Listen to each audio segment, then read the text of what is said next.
अस्सलाम वालेकुम genius Riders. तो आज हम स्टार्ट करते हैं केमिस्ट्री की book class 9 unit number 1 fundamentals of chemistry. Fundamentals में बुनियादें, केमिस्ट्री की बुनियाद बुनियाद मतलब केमिस्ट्री का बुनियादी नॉलेज है इसमें। इस यूनिट के मेजर कंसेप्ट कौन से हैं, मतलब जो मेन टॉपिक्स हैं वो कौन से होंगे जो हम स्टडी करेंगे। First of all is branches of chemistry, chemistry की ब्रांचेस के बारे में स्टडी करेंगे। देन बेसिक डेफिनेशंस मतलब एटम, एलिमेंट, आयन, ये सारी इसकी बेसिक डेफिनेशंस हम स्टडी करेंगे। देन केमिकल स्पीशीज, केमिकल कौन कौन से हैं, and Avogadro's number and mole, and last पे हम स्टडी करेंगे केमिकल कैलकुलेशंस। सो स्टार्ट करेंगे हम केमिस्ट्री की डेफिनेशन से। यहाँ से आप इसकी डेफिनेशन जो है वो स्टार्ट करेंगे। The branch of science which deals with composition, structure, properties and reactions of matter is called chemistry. It deals with every aspect of life. Science की वो ब्रांच, वो शाख जो कि कंपोजिशन यानी कि तरकीब, कोई चीज़, कोई केमिकल या कोई कंपाउंड किन एलिमेंट से मिलके बना है उसको कंपोजिशन कहेंगे। और उसका स्ट्रक्चर क्या है, वो एटम्स जो हैं वो किस तरह से एक दूसरे के साथ उनने बॉन्डिंग की है। देन उसकी प्रॉपर्टीज़ यानी कि उसकी खसूसियात क्या हैं, उसकी बॉइलिंग पॉइंट, मेल्टिंग पॉइंट, वो नज़र कैसी आती है। एंड रिएक्शंस ऑफ मैटर, और जब वो रिएक्ट करती है तो वो किस तरह रिएक्ट करती है, ये सारा कुछ हम केमिस्ट्री में स्टडी करते हैं। सो ये यहाँ तक हमने केमिस्ट्री की जो है वो डेफिनेशन स्टडी करनी है और इसको आपने लर्न करना है पेपर पॉइंट ऑफ व्यू से। It is very important. Next जो हमारा मेन टॉपिक स्टार्ट होता है वो है ब्रांचेस ऑफ केमिस्ट्री। हमने केमिस्ट्री की ब्रांचेस जो हैं वो स्टडी करनी है। ये लॉन्ग तो नहीं आता पेपर में, लेकिन ये शॉर्ट के हवाले से बहुत ही इम्पोर्टेंट है और ये मस्ट आता है। इसमें से ब्रांचेस जो हैं वो शॉर्ट में पेपर में मस्ट आती हैं। सो हम स्टार्ट करते हैं फिज़िकल केमिस्ट्री से।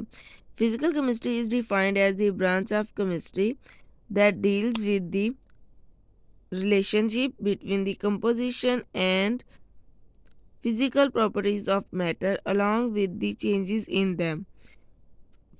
जो फिज़िकल केमिस्ट्री है वो केमिस्ट्री की ऐसी ब्रांच, ऐसी शाख है जो कंपोजिशन यानी कि तरकीब और उनकी फ़िज़िकल प्रॉपर्टीज़ में रिलेशन बताती है। मतलब अगर बॉन्डिंग जो है वो जिस तरह अल्कीन्स हैं, अल्कीन्स की बॉन्डिंग में डबल बॉन्ड आ जाते हैं और अल्केन्स की बॉन्डिंग में सिंगल बॉन्ड आते हैं। तो अल्कीन्स जो हैं वो उनकी प्रॉपर्टीज़ डिफरेंट होंगी अल्केन से, मतलब नज़र आने में वो डिफरेंट होंगे। The properties such as structure of atoms and formation of molecules, behavior of gases, liquids and solids, and the effect of temperature or radiation on matter are studied under this branch. इस branch में क्या क्या study किया जाता है कि किसका effect chemical पे या कंपाउंड पे क्या पड़ता है, गैसेस का बिहेवियर कैसा है, लिक्विड्स का कैसा है, सॉलिड का कैसा है, ये सारा कुछ फिजिकल केमिस्ट्री के अंदर स्टडी किया जाता है। Next is organic chemistry. Organic chemistry is the study of covalent compounds of carbon and hydrogen, जिनको कलेक्टिवली हाइड्रोकार्बन्स कहते हैं, and their derivatives. Organic chemistry में जस्ट वही कंपाउंड आते हैं जिनमें कार्बन होगा और हाइड्रोजन होगा, दोनों इकट्ठे होंगे, या फिर कार्बन हाइड्रोजन होगा और उनके साथ कोई और एलिमेंट ऐड हो जाएगा, ऑक्सीजन, नाइट्रोजन या कोई भी, लेकिन कार्बन और हाइड्रोजन ज़रूर होंगे, इसलिए इनको क्या कहते हैं, हाइड्रोकार्बन्स। और इनके कंपाउंड्स की फैमिली को उसने ऑर्गेनिक केमिस्ट्री का नेम दे दिया है। ऐसा नहीं होगा कि अगर कार्बन होगा हाइड्रोजन नहीं होगा तब भी वो ऑर्गेनिक केमिस्ट्री होगी, नहीं, कार्बन और हाइड्रोजन दोनों होंगे, उनके साथ कोई तीसरा भी ऐड हो सकता है, ना भी ऐड हो तो तब भी वो ऑर्गेनिक केमिस्ट्री ही कहलाएंगे, लेकिन कार्बन हाइड्रोजन मस्ट होंगे। Organic compounds occur naturally and are also synthesized in the laboratories. Organic compounds कुदरती तौर पर भी पाए जाते हैं और इनको हम लैब में भी तैयार कर सकते हैं। Organic chemist determine the structure and properties of these naturally occurring as well as synthesized compounds. Scope of this branch covers petroleum, petrochemicals and pharmaceutical industries. जो ऑर्गेनिक केमिस्ट हैं, मतलब जो साइंटिस्ट हैं जो इस ब्रांच में काम कर रहे हैं, वो स्ट्रक्चर को स्टडी करते हैं, खसूसियात यानी प्रॉपर्टीज़ को स्टडी करते हैं। किन की प्रॉपर्टीज़ और किन के स्ट्रक्चर को स्टडी करते हैं?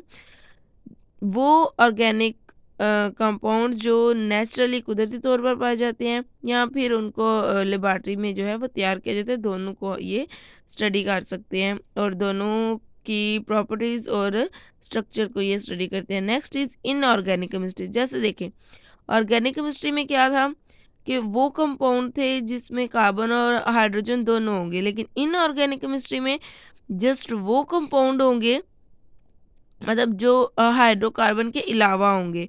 उनमें कार्बन, कईयों में कार्बन होगा, हाइड्रोजन नहीं होगा, कईयों में हाइड्रोजन होगा, कार्बन नहीं होगा।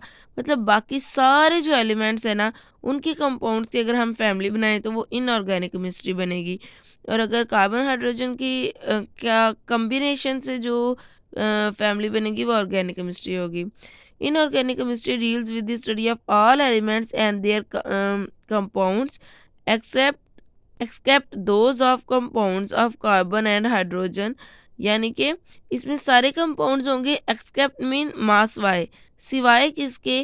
कार्बन और हाइड्रोजन के कम्बिनेशन से, यानी हाइड्रोकार्बन जो हैं उनके अलावा इसमें सब कुछ होगा।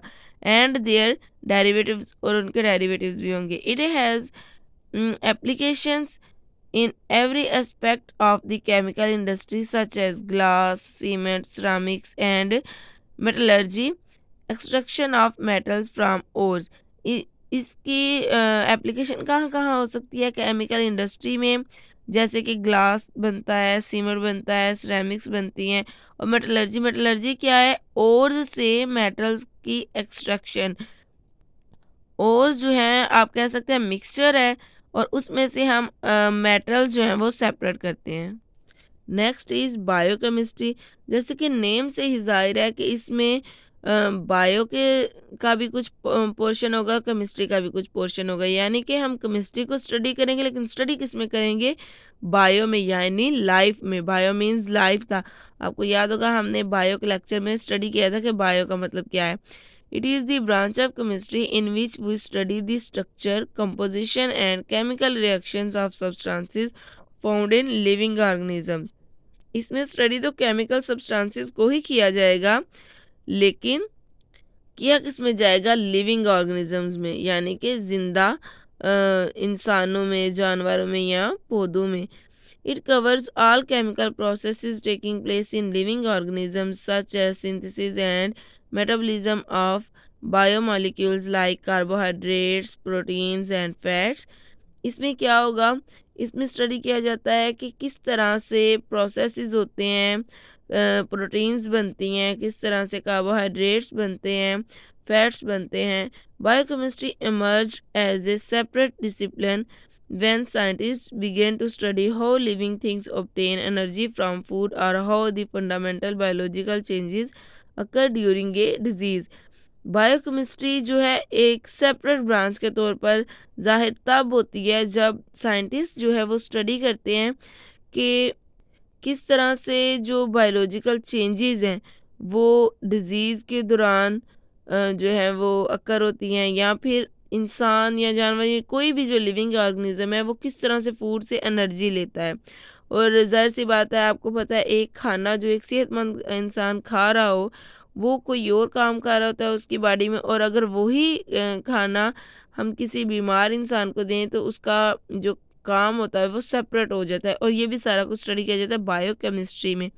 Examples of applications of biochemistry are in the fields of medicine, food science and agriculture etc.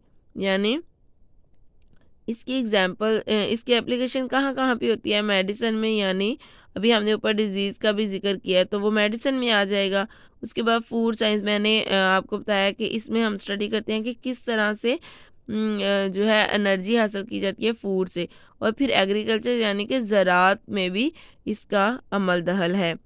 ज़राअत में आपको पता है फसलें उगाई जाती हैं, तो जाहिर सी बात है फसलें वो फूड हमारा खाना ही होगा, तो उसमें भी इसका अमल दखल है। जीनस स्टाइडर्स ये ब्रांचेस ऑफ केमिस्ट्री का फर्स्ट पार्ट है। सेकंड पार्ट नेक्स्ट वीडियो में है।